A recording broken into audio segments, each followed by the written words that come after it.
How We Fight for Our Lives is a memoir penned by Saeed Jones, an American poet, essayist, and cultural critic. The book primarily focuses on Jones's formative years, delving into the challenges and experiences he faced as a gay man of color in 21st century America. While the memoir explores the unique struggles of Jones's personal journey, it also resonates with broader themes that many individuals encounter when embracing their true identities.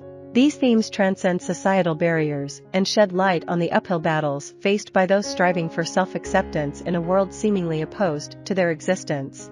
The poignant narrative of how we fight for our lives earned it recognition and acclaim. In 2019, the book was honored with the prestigious Kirkus Prize for nonfiction.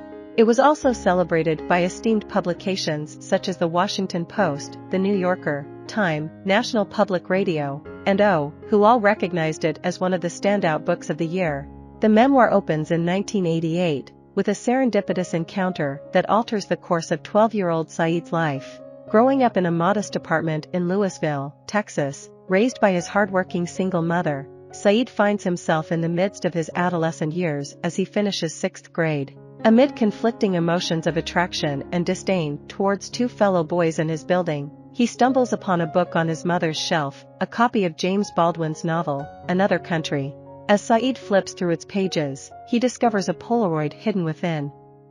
Though unfamiliar with the man captured in the photograph, there is something about his gaze that captivates Saeed. It feels as if the man is peering not just through the image, but across time itself, locking eyes with the young boy. Eager to uncover the man's identity, Saeed confronts his mother when she returns from work at the airport. In response, she reveals that the man was an old friend who succumbed to AIDS. With his intuition, Saeed grasps that the man in the photo was gay. However, he recognizes the weight of the unspoken taboo surrounding homosexuality within his household. As his mother opts to mention AIDS instead of addressing the man's sexual orientation directly, a clear indication of how foreign and forbidden the topic remains. Intrigued, Saeed goes to the public library to research what gay actually means, but instead of books about identity and belonging and support, all the books concerning gay topics invariably concern AIDS as well. As he walks home from the library, taking note only briefly of the boys playing basketball in the local park, Saeed feels punished, as if he is trying too hard to look into his future, which only seems grim if all those books are true. Still, he thinks of the man in the Polaroid and that intense, world-spanning smile. This is the beginning of Saeed's journey to understand his sexual identity. Shortly after finding the Polaroid, Saeed gets into a fight with the two boys in his apartment building. During the course of the scuffle, one of the boys calls Saeed a faggot. The word feels like an assault, more powerful than any of the blows exchanged. But, also, oddly, a relief, as if someone finally spoke the truth aloud. This, like the Polaroid incident, is a watershed moment for young Saeed. It illustrates what becomes a more complex relationship with his sexual orientation, which he sees as a source of both condemnation and freedom. These contradictory emotions intensify as Saeed grows up and graduates from high school. During the summers, he goes to stay with his maternal grandmother, an ultra-religious woman who ensures he receives a steady supply of church and the Bible. However, Saeed doesn't feel totally at ease in her presence, especially as he gets older, as it feels like she knows something about him that he doesn't fully know yet. And fueled by her faith, that something is something she most certainly does not like. Complicated issues abound outside of his immediate home and family as well. With police brutality reaching unprecedented heights, Saeed sees on the news and in the streets the danger of being a man of color in America. His gayness only compounds the danger. Being black can get you killed.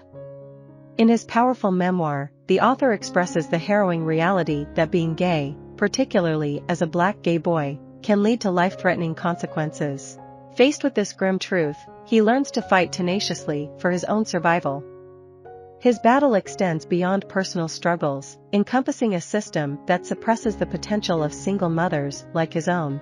He confronts the obstacles posed by institutions where one's race can hinder progress, exemplified when he receives an acceptance to NYU but ultimately attends Western Kentucky University due to financial constraints, later continuing his education at Rutgers. Throughout his journey, he grapples with self-acceptance, wrestling with his desires, and combating the self-loathing that stems from being objectified by his sexual partners. Additionally, he must summon the courage to come out to his beloved mother, with whom he maintains a close bond, even as she struggles to fully understand his sexual orientation. His fight extends to securing his personal safety while walking the streets, yearning to assert his humanity in a world that often denies it. In sharing his deeply personal narrative, the author reveals the path to fighting for one's own life and empowers others to do the same. He becomes a beacon of resilience, demonstrating how we can stand up against the challenges that threaten our very existence. However, amidst the trials he faces, tragedy strikes when his mother passes away from a heart ailment while he is still in his 20s. Overwhelmed by grief, he embarks on a transformative journey to Spain. The memoir concludes with a poignant scene of the author swimming in the clear blue sea, a symbolic rebirth, a baptism of the soul. Through this experience, he learns that survival is not solely determined by the individual. External forces and circumstances also come into play. This realization prompts him to gradually release his grip on control, allowing himself to simply exist and embrace life as it is. I hope you enjoyed this video. Leave a like if you did and be sure to subscribe. Thank you.